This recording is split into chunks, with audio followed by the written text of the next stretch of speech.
Le héron. Un jour, sur ses longs pieds, allait je ne sais où, le héron au long bec emmanché d'un long cou. Il côtoyait une rivière. L'onde était transparente ainsi qu'au plus beau jour. Macomère la carpe y faisait 1000 tours avec le brochet son compère. Le héron en eût fait aisément son profit. Tout s'approchait du bord.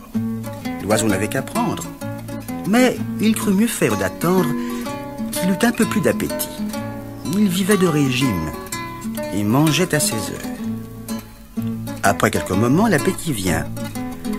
L'oiseau, s'approchant du bord, vit sur l'eau des tanches qui sortaient du fond de ses demeures. Le mets ne lui plut pas.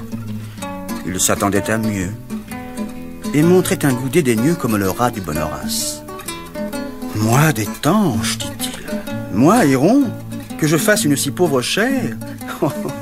Et pour qui me prend-on » La tanche rebutée, il trouva du goujon. « Du goujon? C'est bien là le dîner d'un héron. J'ouvrirai pour si peu le bec. Oh, Dieu ne plaise !» Il l'ouvrit pour bien moins. Tout alla de façon qu'il ne vit plus aucun poisson. La faim le prit. Il fut tout heureux et tout aise de rencontrer un limaçon. Ne soyons pas si difficiles. Les plus accommodants, ce sont les plus habiles. On hasarde de perdre en voulant trop gagner.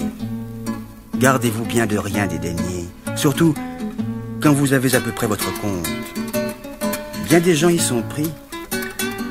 Ce n'est pas au héron que je parle.